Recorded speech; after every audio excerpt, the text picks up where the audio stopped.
Thank you, everyone. At the outset, I would like to thank Dr. Rishi, our President, and Scientific Chairperson, Dr. Kandhari, to give me this opportunity to talk about dark circles. Dark circles. Eyes are portals of non-verbal communication, but when dark circles are present around them, they only convey negative emotions, negative state of mind, and overall bad health. So this condition has a lot of synonyms. Every new paper, they try to coin something more intelligent, and in effect what it does is it increases the keywords for people like us who are trying to prepare a talk to search on the PubMed. So there are barriers for collecting good epidemiological information for this condition, because it is considered physiological by many physicians also and many patients also. It is just a cosmetic nuisance. Also, many people have just transitory dark circles, although we do know that some patients have a very bad quality of life because of them. However, there was a study by Setai et al. From Gujarat. It was a hospital-based study which studied the prevalence and common causative factors of this condition, and it found that prevalence of this condition is 30.76%, and most common age group it affects is 16 to 25 years, and a very high preponderance of females to the tune of 4.2:1 was found over males. Etiology, as most things in dermatology, is multifactorial. However, the things which are displayed to the left are more important, and this list is an exhaustive list. Most of these etiological factors work by these mechanisms, which are hyperpigmentation of skin, vascular mechanisms, bags, and hollows. Most patients have a combination of these mechanisms working together. So coming to the first mechanism, hyperpigmentation of skin.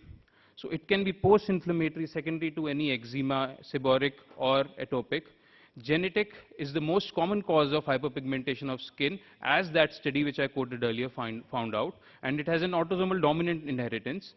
Nevus of Ota, it is dermal melanocytosis because of improper migration of melanocytes from dermis to epidermis. Acanthosis nigricans, pigmentary demarcation line, and sun exposure, and certain drugs like minocycline, as well as hormonal factors, especially progesterone has been found to be a major contributing factor to this hyperpigmentation, and it has been found that women around menstrual cycles have more pronounced hyperpigmentation.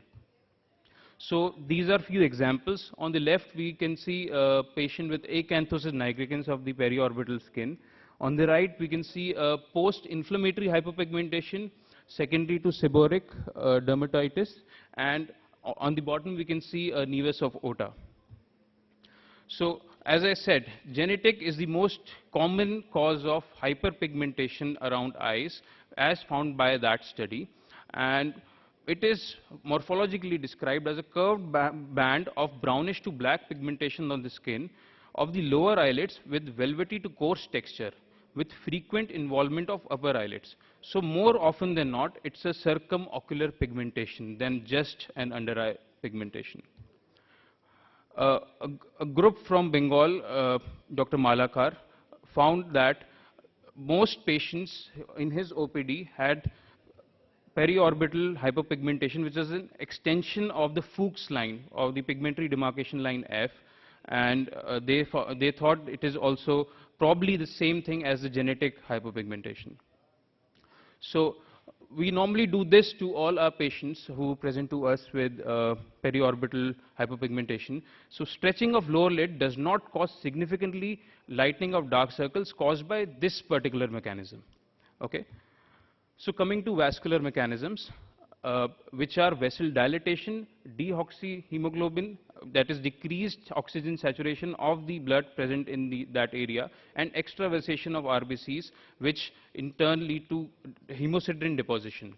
So all these three mechanisms have been established in different studies. So there have been a lot of studies measuring oxygen saturation, difference between the periorbital region and the cheek, and they found significant difference in the oxygen saturation of people who have dark circles. And many histopathological studies have also found hemosiderin deposits, so it is extravasation which is taking place. Another factor, congestion of nasal and paranasal sinuses lead to mechanisms leading to a persistent dark circles in those patients. So these patients particularly have a violaceous appearance which is more prominent in the inner or the medial aspect, and the stretch test often worsens the appearance of dark circles because they make the veins or the vessels more prominent. People on the last row of the hall, please maintain calm. Okay. Thank you. The third mechanism, which is eye bags. Okay, the bags are basically, there are two things in bags. One is edema, that is fluid retention around the eyes. There are a host of causes, ophthalmic causes, systemic causes, behavioral, hormonal, or idiopathic. Ophthalmic causes, anything which causes increased in secretion of glands around the eyes, maybe eyelids or conjunctiva, that fluid is going to get deposited in the loose areolar tissue.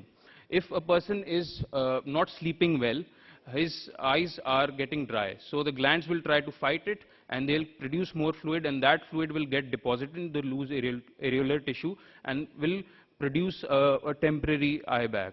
And systemic causes, anything which causes fluid retention, any drugs with mineralocorticoid activity, progesterones, can lead to periorbital edema. Okay, so the other eye bag which we commonly see is fat, which is typically caused by aging. And what aging does is it causes laxity of the orbital septum and the orbicularis muscle. So what happens is then pseudo herniation of orbital fat, which is called steatoblepharon by our ophthalmology colleagues. Both these factors cause dark circles by making the vessels more apparent, by pushing the vessels towards the surface, and also by creating a shadow effect. So both of them are causing structural, as the classification suggests, structural dark circles. Okay, so these are a few examples of eye bags. On the left is the patient. I would like the audience to look on the left picture, please. So the patient has conjunctivitis, and because of that, he's developing a periorbital edema. And a lot of actresses, because of their long working hours and less sleeping time, develop these periorbital edema bags, which is very difficult to hide even with makeup. On the bottom is a typical fat eye bag, which occurs due to aging. So how to differentiate between them? Compared with orbital fat, edema is still present in the down gaze, as we can see in the picture on the left. And in case of fat, it becomes more apparent when the patient is seeing upwards and diminishes when she sees downwards. The next mechanism is hollows, which can be constitutional in people who have deep set eyes because of their bony structure.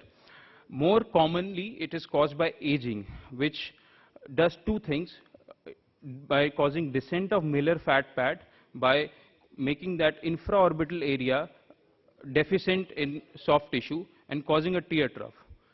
So this also causes a shadow effect, and by increasing laxity of skin, which again makes the vessel more apparent because the skin becomes increasingly translucent. So by both the effects, it causes dark circles. So aging has these effects.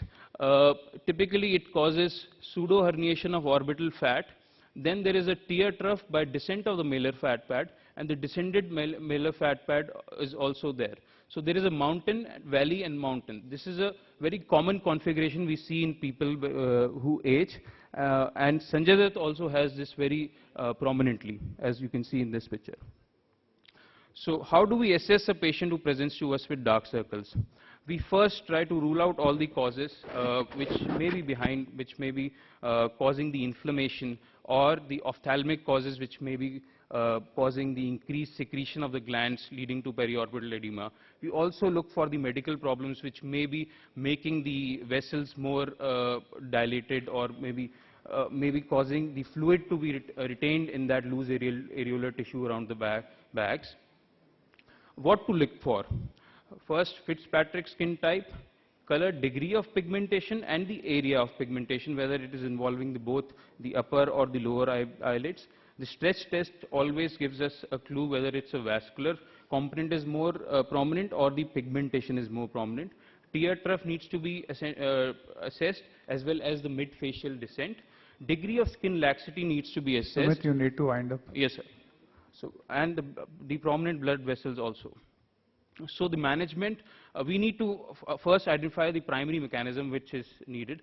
More often than not, there are multiple mechanisms working in causing the dark circles. So we need to adopt a multimodality approach, and counseling is also important as well. So very quickly, hyperpigmentation, topical agents are recommended, but we cannot use very harsh agents because the skin is very thin and prone to get irritated. Also, the fumes of the topical preparations may irritate the eyes. So we can use something like a kojic acid or an azelaic acid rather than a hydroquinone.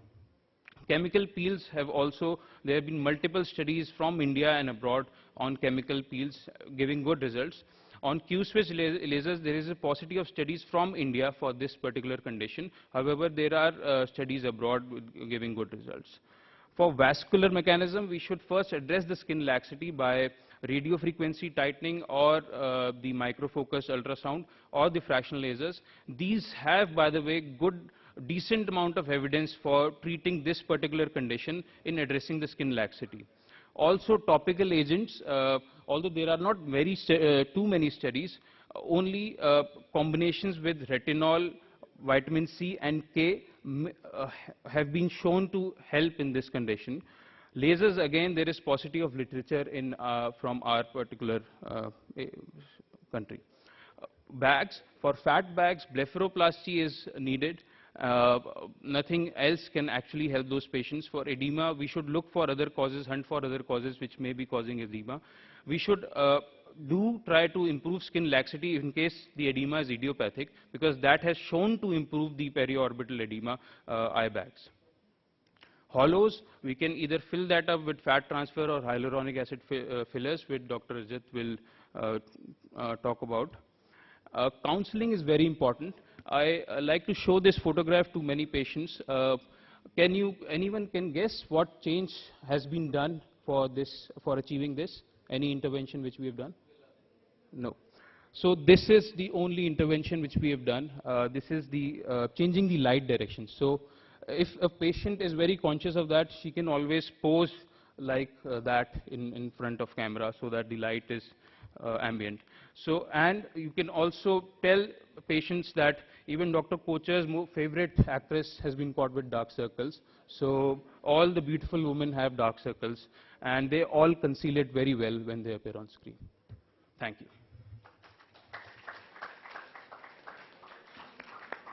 Any questions from the house? Okay, thank you, Sumit. And we call the last speaker, Dr. Pallavi Alavadi. She is senior resident in MAMC, and she'll be talking about new generation of peptides for hair loss. Is it for hair loss or treatment of hair loss? So in hair loss. Well, I'm sure 2 hours post-lunch you'll all be very sleepy, and I just hope that does not increase through this presentation because it's quite extensive.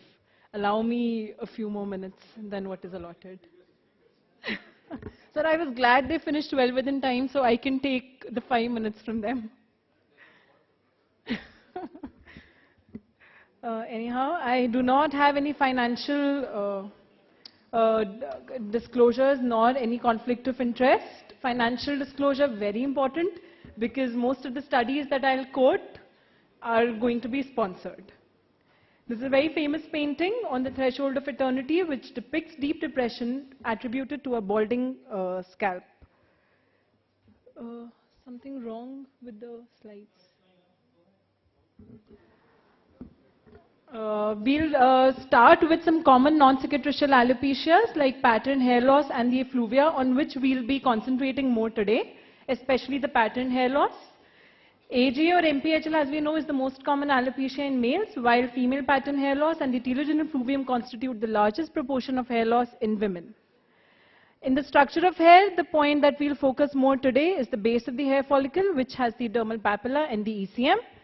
The dermal papilla, as we know, is the main pivotal structure in the hair follicle, which has a role in its formation, growth, size, as well as the cycling. While ECM provides the mechanical and structural support, along with metabolic regulation and the anchorage of the hair follicle in the bulb. Why are we reading about it? That is because this is where all our newer agents are going to act. These three main mechanisms of hair loss and androgenic alopecia, we all know: the DHT modulation, alteration of ECM integrity, and the hair follicle microinflammation. Apart from that, the several newer mechanisms which are catching the fancy of most of the scientists developing newer anti-hair loss drugs are the beta-catenin pathway, the imbalance between PGD2 and E2, along with oxidative stress.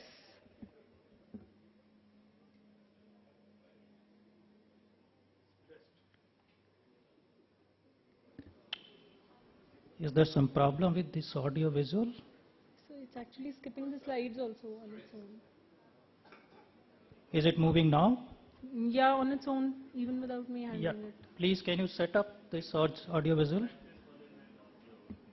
And also, you can skip unnecessary details which you think may not be relevant to your talk. These are actually just relevant in terms of the targets of the peptides that we'll talk about.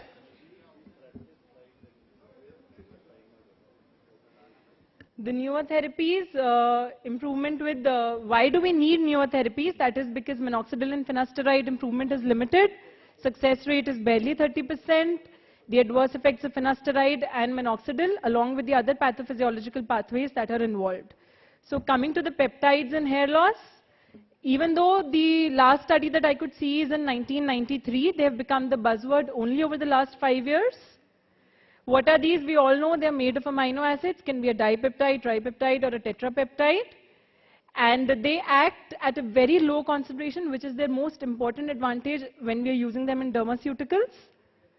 Acetyl tetrapeptide is the first one that we are going to talk about, which has 4 amino acids: serine, aspartic acid, lysine, and proline, compounded with an acetyl moiety, forming this tetrapeptide. It stimulates the production of ECM proteins, betters the hair anchoring, as well as increases the size and number of the hair follicles. It is marketed in a complex with red clover extract, biocanin A, as Capexil. The mechanism of action being anti-inflammatory, DHT modulation, as well as renewal of the ECM proteins. The in vitro study of Capexil shows that it strongly stimulates the human hair growth after 8 days of treatment, which is pretty short span of treatment. The clinical study in 30 patients shows it increases the anagen hair, it reduces the telogen hair density, increases anagen-telogen ratio by 46%, which is very high. All the other factors also it acts upon: the ECM, the inflammation, the 5-alpha reductase activity, and all of them. When it was compared with minoxidil, it shows that it works almost 3 times better than minoxidil, which is again a very startling fact, but we'll talk about it later. All these studies are sponsored, no independent trials. So you take it with a pinch of salt. Coming on to the next peptide, which is the copper peptide. It is a tripeptide which has glycine, histidine, and lysine coupled with a copper moiety. Functions being increased laying down of your ECM, anti-inflammatory, as well as increasing the stem cell reservoir, along with angiogenesis. It also works on the DHT, something wrong with the slide, sorry. It also works on the DHT, decreasing the conversion of testosterone to DHT. Current research focuses on modulation of genes which are responsible for the degenerative processes in the skin. It has also been seen to increase the hair transplantation outcomes, as can be seen in these 2 studies, almost reducing the time by half to new hair growth, skin crusting, and hair shedding. When compared with minoxidil, it has been seen to increase the hair count much more as compared to minoxidil after a treatment of 3 months. This is another peptide complex with copper. It increases growth factors like VEGF and FGF, further increasing the hair growth. And this is actually the only one with which I could find an indexed PubMed study. Now talking about copper GHK, there was a study on copper-free GHK which has as good results on hair as is a copper coupled with GHK. Moving on to the next group, which is matrikines. Here the biotenile tripeptide and